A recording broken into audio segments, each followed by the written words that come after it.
Orbita literacka. Radio Kapitał.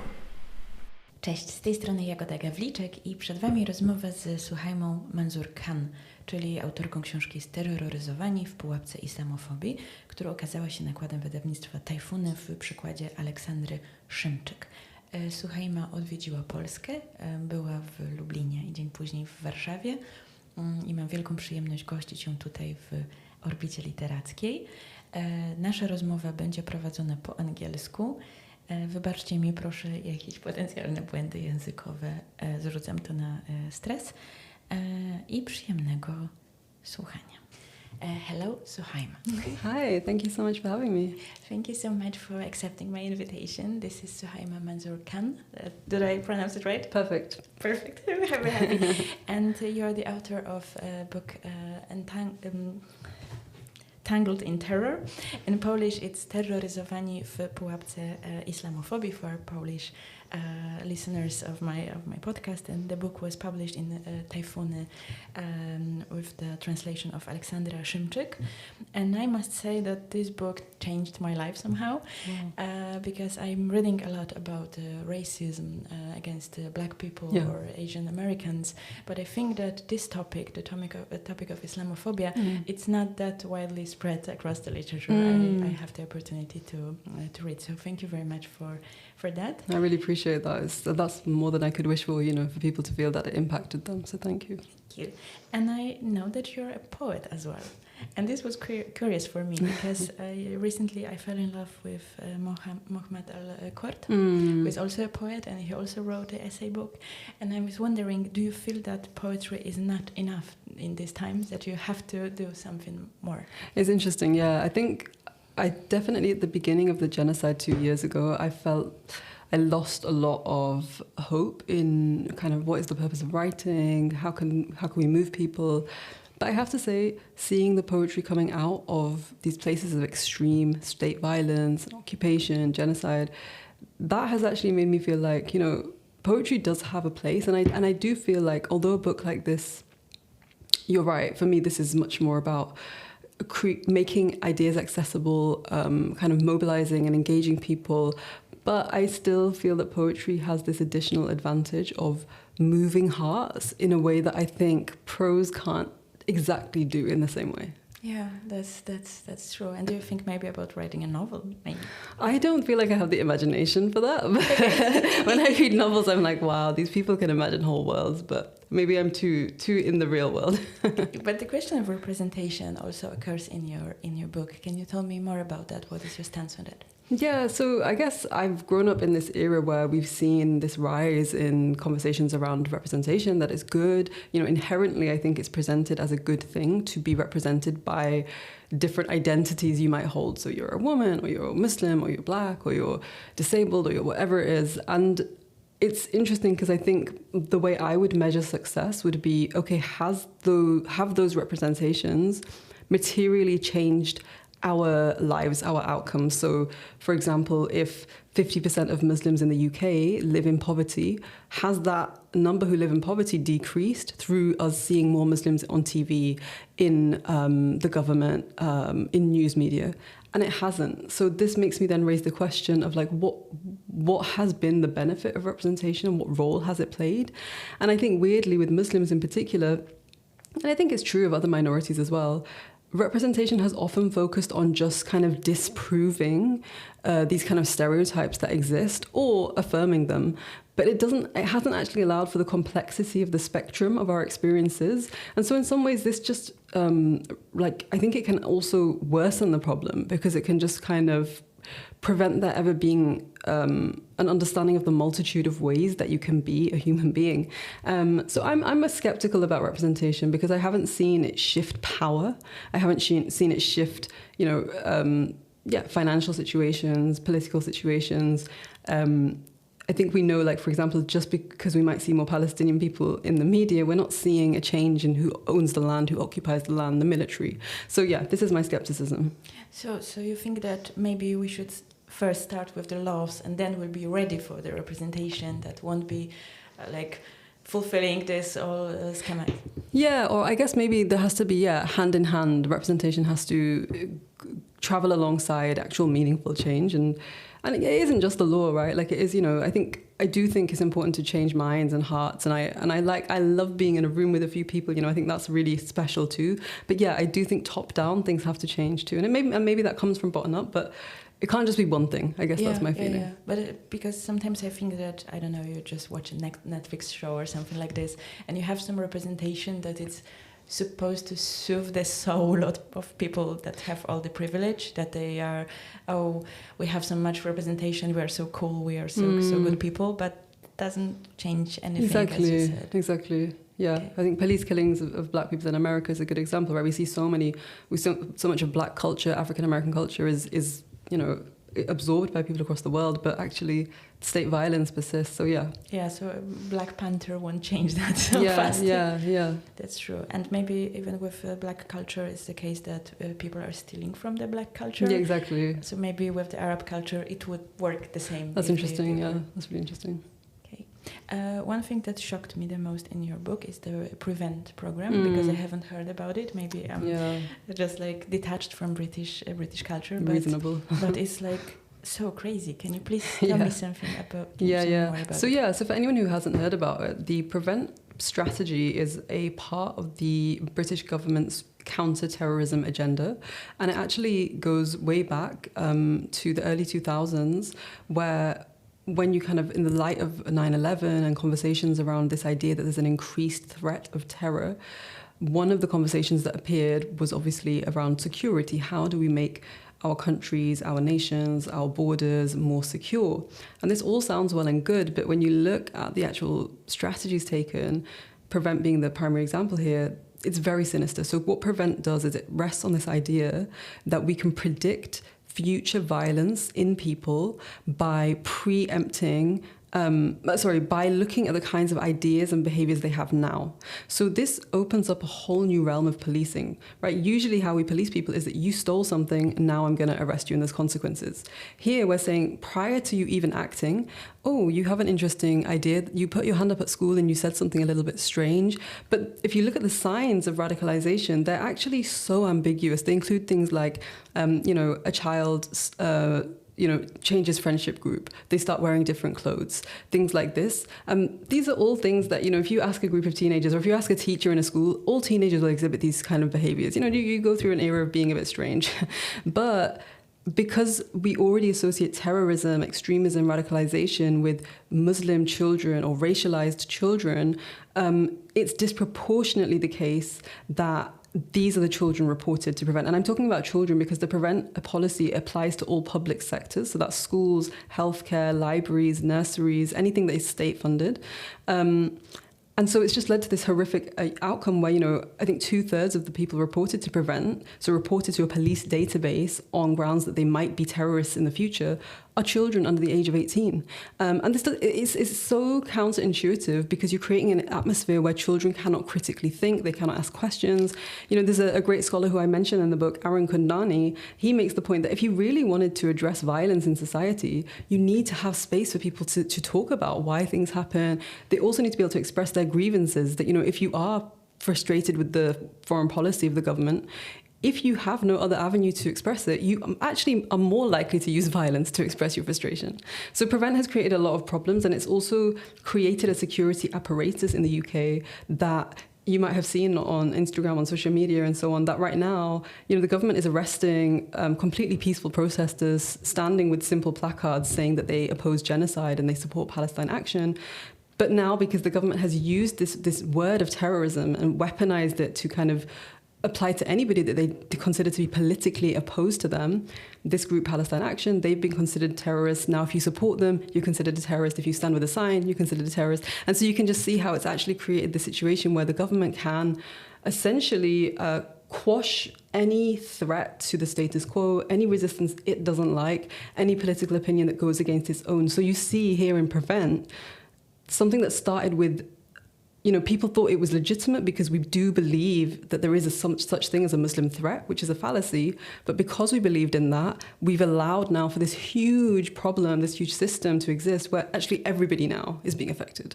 Yeah, that's true. And this is scary for me because when you can, speak about your parents that are, I don't know, maybe working in a car shop, and they are just like creating something with electronics, and someone sees the drawing of that and thinks, he's doing a bomb. Yeah.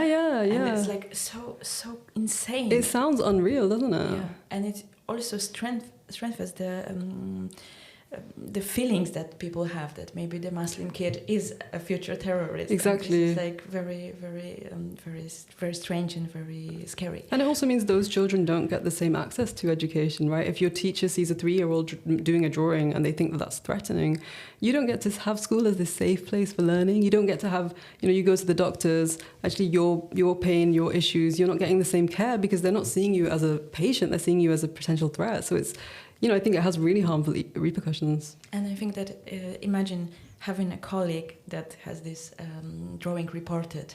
You think so hard what to draw next time, not to draw attention to. Exactly. And this is a lot of research has shown, particularly for students, a lot of Muslim students have been put off particular courses at university, like international relations, Middle Eastern studies, things to do with kind of securitization, because they're afraid that if I make this point in class, what could happen? And that's because we've seen real life examples of these things happen. So, it's kind of like how, in the olden days, they would behead somebody and stick the head on a pole, right, to show you don't do this. It's a really similar strategy of coercion of a whole community.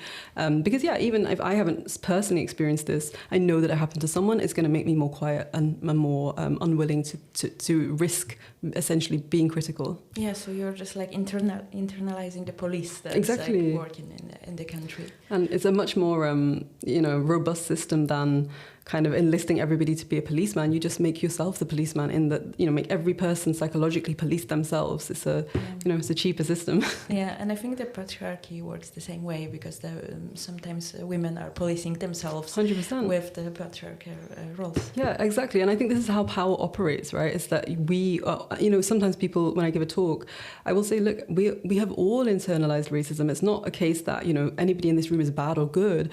I myself have internalized Islamophobia. I would look at other Muslims and think, that's a bad Muslim. I need to show that I'm a good Muslim. I need to dress in, pastel colors and not black. And I need to, make sure that I speak in a certain way that shows that I'm clever and I'm not backwards. And, all of this stems from just internalizing that, exactly what you're saying, whether it's patriarchy, whether it's racism, we now use that. So I'm now policing myself, what kind of ways I can speak, what kind of ways I can dress, where I might pray and not pray. If I even will say that I'm going to pray, maybe I will say I'm just going to use the bathroom for a minute, or please excuse me. So you're absolutely right. I think it becomes like this psychological trap, which is why the English title Tangled in Terror, it was really about, it's just this, I feel like I'm so trapped in this web, and like every individual, but also the society at large. There's a twist to the title, because I think that first interaction with it is like terror, is like terrorist, and all of the cliches that we have, and then you think about the Muslim people that are terrorized by the politics and all of that, and exactly works very nicely. Yeah, I was really happy to hear it that it works really well in the Polish. Yeah, and I think also about the religion, because you said that about praying. That the big topic is secularization. Is it the right pronunciation in English? Yeah. That because in Poland we have like a little bit different perspective. Yeah. I know that you had like 2 meetings with Polish readers. I guess it came up somehow, because in Poland we are in the terror of Catholic Church, and we think that if they were separated from the nation, it would work better for us. So when someone is religious, it doesn't tune with our priorities, I think. Yeah, it's super interesting. Yeah, we were having a lot of conversations about this in Lublin and in Warsaw, and I think it's interesting because I can see the scar of Catholicism on people's experiences here, and particularly I think that's led to an understanding that religion is counter to justice and counter to freedoms. And I think in the UK we have a different understanding where it's that religion in of itself, because you could be Christian, you could be Muslim, you could be Jewish, all of that would be considered together to be backwards, uncivilized, not fitting with modernity. But I think, I guess the point that I've been thinking about here in Poland is that I think maybe people just don't know a lot about Islam, which is also a very different context. I think people were saying that 80% of Polish people haven't met a Muslim. And so... this is wild. Yeah, I mean, it makes sense, though. I think, it's fair enough because there's not a huge level of, Muslim population here. But I guess what that has led to is if you're not familiar, we were talking about, for example, abortion. Abortion in Catholicism is a very different approach in Islam. It's not seen to be, necessarily inherently, completely against abortion. It's a case-by-case basis. Divorce in the same way, you absolutely can be divorced in Islam, and there's like 3 different ways of doing that. And so I think women's status, women's rights is very different in Islam, and I can understand how, if you've had a traumatic relationship with religion, you can just apply that and think that all religion, and particularly when you see a religion that in the global media is seen as really bad and dangerous, and particularly in relation to women, right? Like Islam is always positioned to be patriarchal. Women don't have, they can't speak, they can't go out, they can't. And so I think it's frustrating because I think we often don't hear from Muslim women, and we also don't get a fair and genuine picture of what the religion is. And I think that's through a long history of colonialism. This isn't a recent thing, right? You look at the long history of colonialism, and it's been, the scholarly literary intelligentsia class of Muslims has been kind of decimated over the years, so that you now have a large global Muslim population who are afraid of being perceived in a certain way, but also have been stripped of the tools of our own kind of religious heritage. Mm-hmm. So yeah, it's actually really interesting to be here, and I have really loved having these conversations with people. And I think there's also a lot of appetite to learn, which I find really refreshing, because I think in the UK it's a little...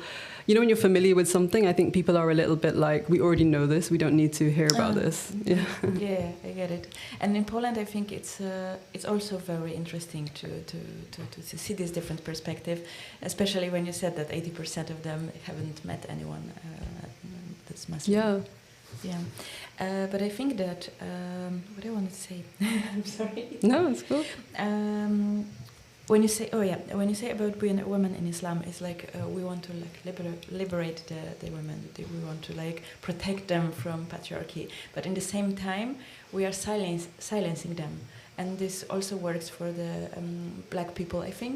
When we think about the racism, the bad black men, and if women want to be good partners for them and protect them from violence, from state violence, that's so interesting. Is also very entangled. And you say that about the Muslim women as well. Yeah. I think that's a really interesting point. I mean, for me, I think Western feminism is such a tricky topic, because if you look at the history of it again, it's very tied to the colonial desire to occupy, control land. So, for example, I talk about this in the book, just because it's a very easy example, but there's many more.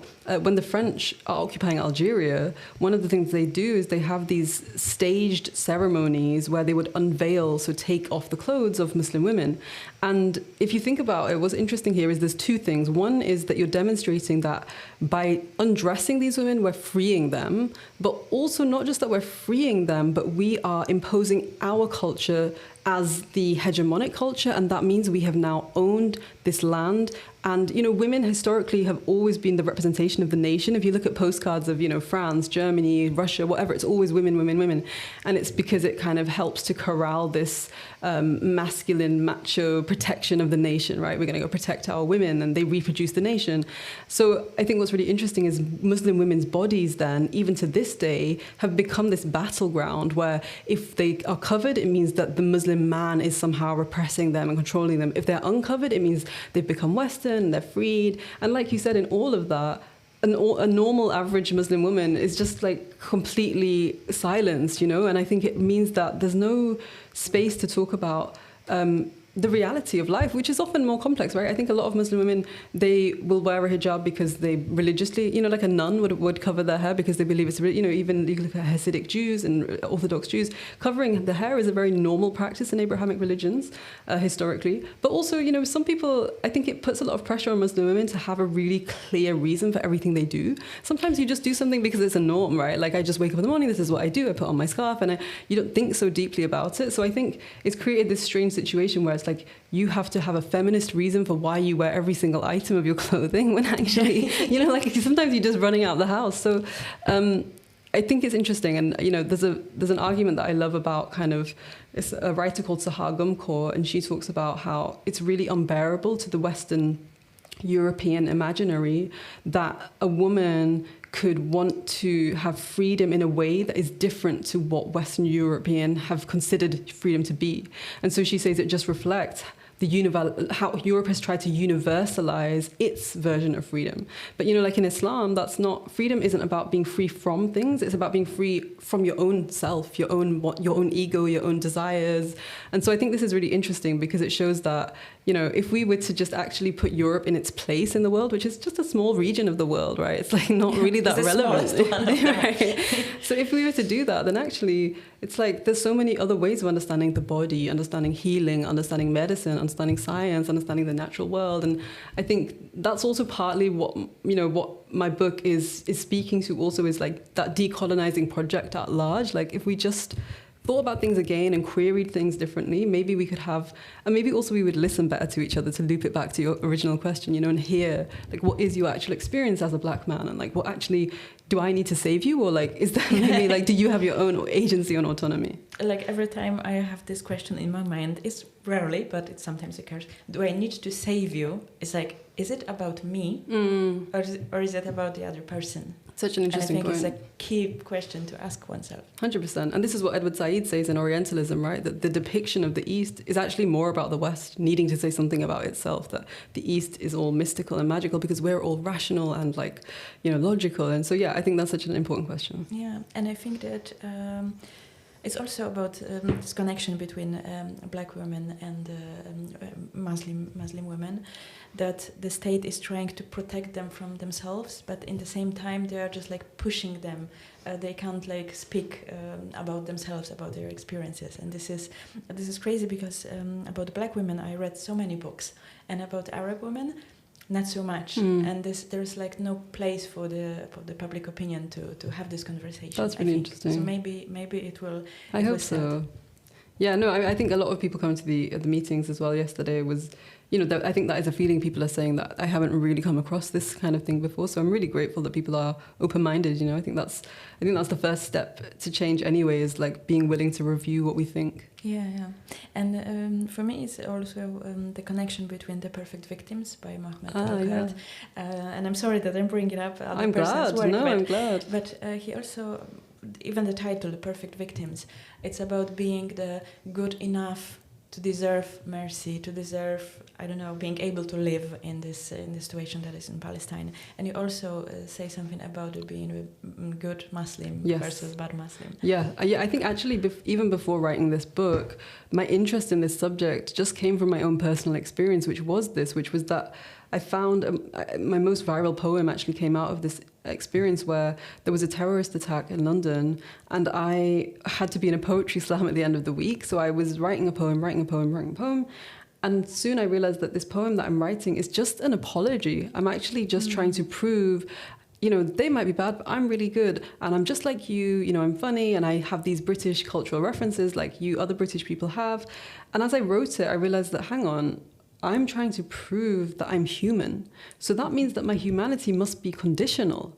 And how can my humanity be conditional if I'm a human being? And so it really led to this spiral where I realized that, oh my goodness, like just by the fact of me having these visible features of being a Muslim woman, there's like a question mark about whether I'm as human as the other people in this room.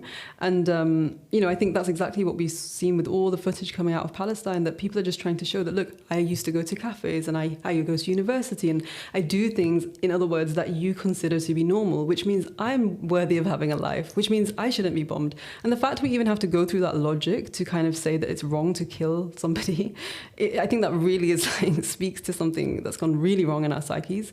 But absolutely, I think there is stopping to doing that and the refusal to do that. For me, and I think, I would like to think that Mohammed Al-Khat is making a similar argument, it creates space to have a much more critical and nuanced conversation, because it's now, we're not being forced to just kind of stay away from looking at power. We're moving the lens away from the victims and we're saying, actually, let's look at power. Why is it, who in the first place said that these people are not human, and why is that beneficial? I think one of the main things I'm trying to ask in this book is who benefits? What are the root causes?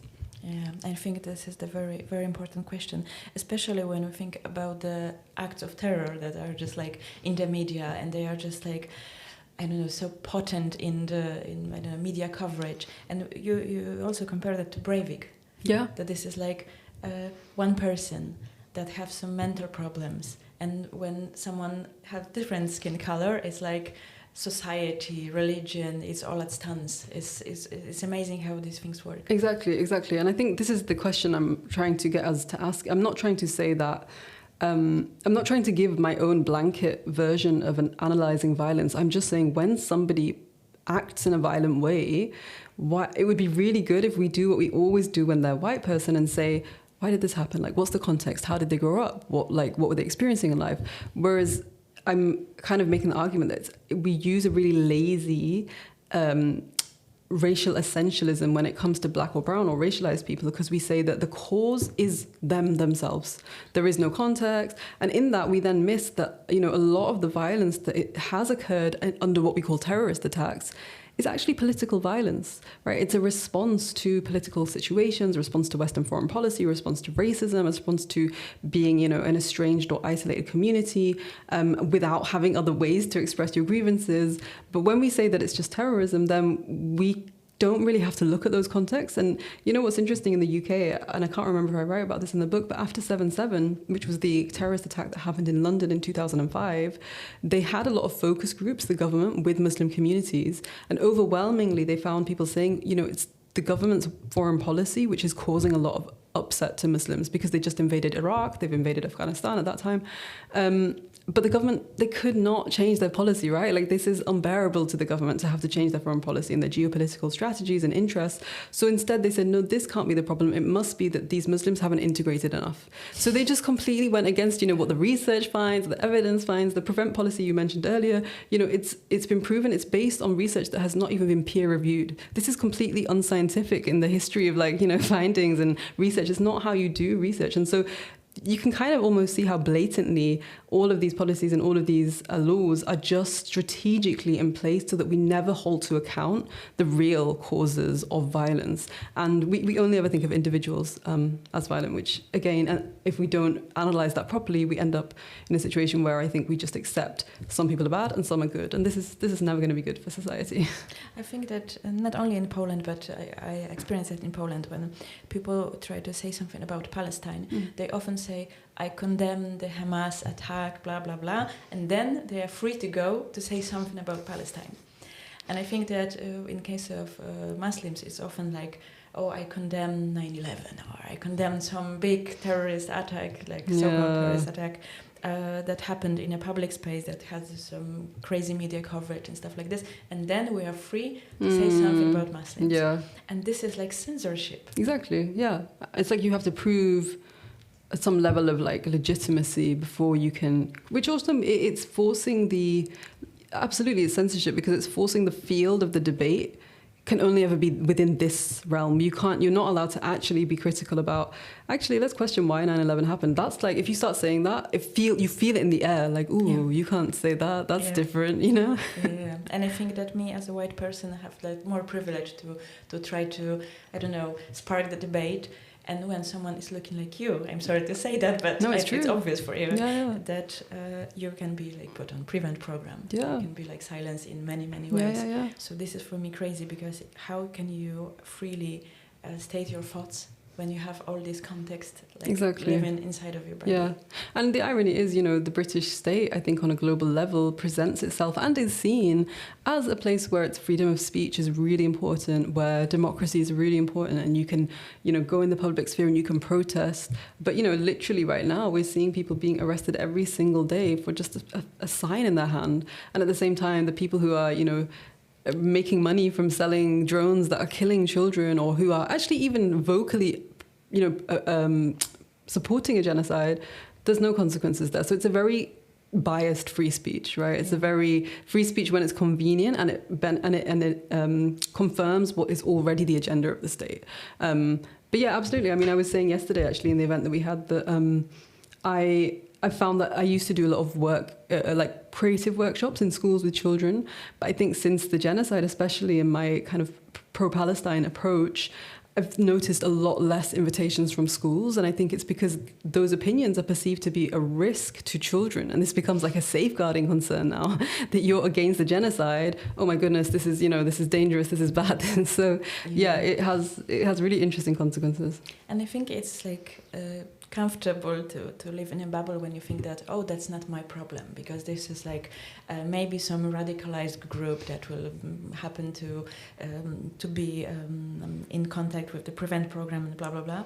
But in the same time, like every race, every skin color can also be part of this system, because it's like building up, because this policy, the strategies, everything, it's like you censor whole society, exactly. not some group of people. Exactly. I think, to be honest, it does remind me of the situation in Poland before World War II, in terms of, and you have these famous poems like, first they came for the Jews and I didn't care, they came for the communists and I didn't care.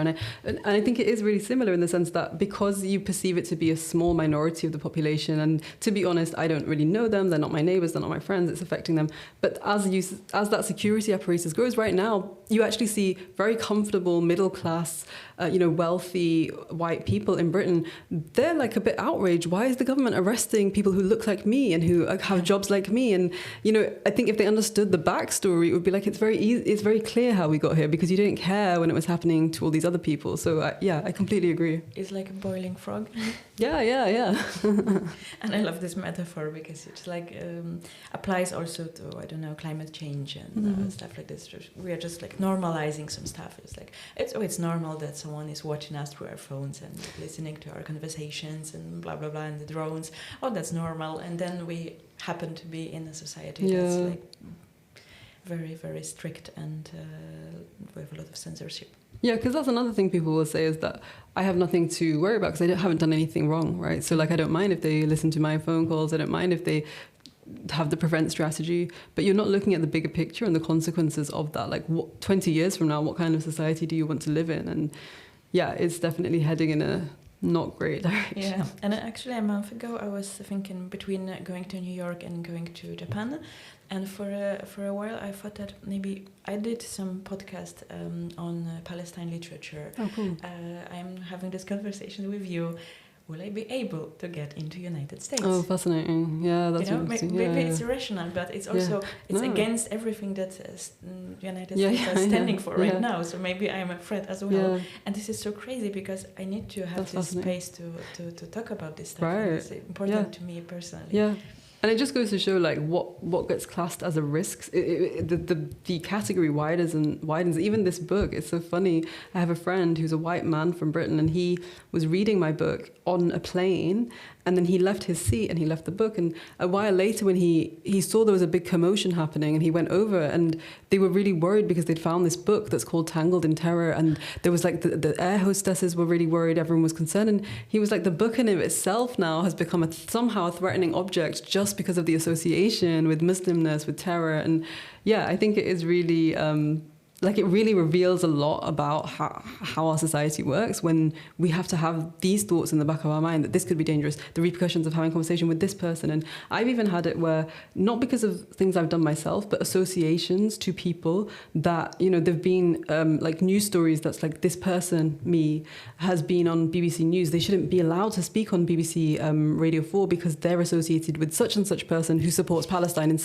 it's so ambiguous, and it's such a lot, but it is all just to say who can be legitimate and who cannot be legitimate. Yeah, and it's also part of censorship. Exactly. Yeah, and I was buying the book called Understanding Hamas because someone recommended it to me, cool. And I thought that, okay, I ordered it through Amazon, and should I do that? Maybe I shouldn't. Maybe I should go some, underground. Wow, that's so interesting. Of course, like nothing happened, and it's like I'm not even scared of that, but it's like, still, if I, as a white privileged person, have these thoughts in my mind, I can't imagine what are you thinking about. How do you policy your body? Exactly. And everything? Yeah, that's really interesting to hear. It means that it is filtering into everybody's brains, right? This self-policing. Yeah. So it's terrible, and I hope that your book will spark some debate, and we will just go to make some revolution. Yeah, absolutely. I mean, the reaction I've had from Polish people, I'm really hopeful. I think it's really exciting to see how, like I said, open-minded people are. And yeah, I hope I can come back to Poland. I've had a really nice time here. What surprised you in those two conversations in Lublin in Warsaw last night? Yeah. What surprised you? Oh, what surprised me? I think just like I say, the two things. One is that in the UK, I guess people are a bit less open-minded, maybe because they feel like they've heard about this Islamophobia. They already have an opinion, maybe that it doesn't exist, they don't believe in it, or they're already on board, and it's kind of like I'm just maybe adding and contributing to the conversation. But I think here it was like, I don't know anything about this religion, I've never met a Muslim, I never knew about your experiences, I don't even know how to find out more. So I think I was pleasantly surprised by the kind of combination of, a lack of information, a lack of knowledge, but that hasn't led people to being closed. It's led people to being open. And I think proud also of Polish people. yeah. No, I was, yeah. And I think also just, I suppose, generally, you don't always come across, I think the kinds of meetings and events that I do, it's nice and it's quite refreshing to see that people want to learn, like they have come to learn, not just to maybe argue or debate. And I think sometimes people come to things only just to disagree or just to they already have their mind formed and they want to just fight you. So it's actually really nice to just be like, oh, are you genuinely asking that question? I can be a bit defensive sometimes because I assume that you're going to ask because you kind of trying to fight me. But actually it's like, oh no, okay, you genuinely didn't know and you're just wondering. That's really new. And yeah, I think people just being really, really sincere. And I think there was a girl who was saying, like, what would you want people to know more about Muslims? And I was like, wow, this is such a nice and refreshing question, things like that. I want to ask it now. Yeah, I was just saying to her, like, I think, to be honest, people don't know enough about Islam, right? I was like, I think it would be so nice. I was like, if you approached me in a different context, I'm so passionate about my religion, right? Like, actually, I'm interested in the spirit, the soul, like why we exist, our purpose of living, the creation of the heavens and the earth. And I was like, I never really get to have these spiritual conversations because in the public sphere, I'm having the conversations about being Muslim as a racialized subject rather than being Muslim as a soul, which is, when I go home and I'm on that's my primary focus in life is my relationship to God. But I don't really get to talk about that and think about that in the public sphere. So that's what I mentioned, because I think for me, maybe success, like a successful society in response to Islamophobia would look like me being able to be Muslim in its primary meaning, which is a relationship to God, not a relationship to white supremacy. Yeah. So I wish you had that. Thank you. That's really sweet. I've really enjoyed this. One last thing, and you're free to say no, because we haven't prepared for that. Do you have any poem that you could read me? I could. I have some in my phone. I mean, how long do you have? I have We have all the time in the world. I can read the one that I read at Lublin Literary Festival, if that feels... Oh, that would be so nice. Is that okay? Yeah. So yes. This is called... I'll just give a bit of context. This is called This Is Not a Humanizing Poem. And as I mentioned, it's actually my most viral poem. Let's get it. It's actually very old now, which is quite sad. It's from 2017. But it's still relevant, and I guess I don't need to say too much, but the references are quite British references, but I think you'll understand. So imagine this is to a British audience just 1 week after a terrorist attack. I'm standing on the stage, I'm wearing my hijab, I'm very aware that everybody's thinking about the associations they have with my body and my visual look. Some poems force you to write them, the way sirens force their way through window panes in the night, and you can't shut out the news, even when you try. Write a humanizing poem, my pen and paper goad me. Show them how wrong their preconceptions are, be relatable. Write something upbeat for a change, crack a smile. Tell them how you also cry at the end of Toy Story 3, and you're just as capable of bantering about the weather in the post office queue. Like everyone, you have no idea how to make the perfect amount of pasta, still. Feed them stories of stoic humour. Make a reference to childhood. Tell an anecdote about being frugal. Mention the X factor. Be domestic, successful, add layers. Tell them you know brown boys who cry. About the sides of Assads, Amirs and Hassans they don't know, the complex inner worlds of Sumayyas and Aishas. Tell them comedies as well as tragedies. How full of life we are, how full of love. But no, I put my pen down. I will not let this poem force me to write it, because it is not the poem I want to write. This is the poem I have been reduced to proving my life is human because it is relatable, valuable because it is recognizable, But good GCSEs, family and childhood memories are not the only things that count as a life. Living is. So this will not be a Muslims are like us poem. I refuse to be respectable. Instead, love us when we're lazy. Love us when we're poor. Love us in our back-to-backs, council estates, depressed, unwashed and weeping. Love us high as kites, unemployed, joyriding, time-wasting, failing at school. Love us filthy, without the right colour passports, without the right-sounding English. Love us silent, unapologising, shopping in Poundland, skiving off school, homeless, unsure, sometimes violent. Love us when we aren't athletes, when we don't bake cakes, when we don't offer our homes or free taxi rides after the event, when we're wretched, suicidal, naked and contributing nothing. Love us then. Because if you need me to prove my humanity, I'm not the one that's not human. When my mother texts me too after BBC News alerts, "Are you safe? Let me know you're home okay," she means safe from the incident, yes, but also from the after effects. So sometimes I wonder, which days of the week might I count as liberal and which moments of forehead to the ground am I conservative?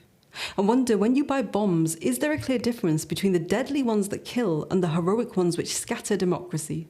I wonder if it should rather be guilty until proven innocent. How can we kill in the name of saving lives? How can we illegally detain in the name of maintaining the law? I put my pen away. I can't write it. I won't write it. Is this radical?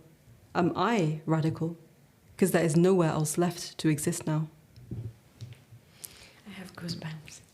Thank you for reading that. And there's so much music in that. Oh, thank you. Yeah, I feel like my poetry always has to be spoken. It's like, that's how yeah. Especially when you have this experiences with slam poetry, I guess it's like more, I don't know, in the spectrum of rap music. Definitely. I struggle when it's just in a book. It's like, it's got no voice. Okay. Thank you so much for sharing that poem with me, and thank you for our conversation. Thank you so much. I really appreciate this, and thanks for supporting the book.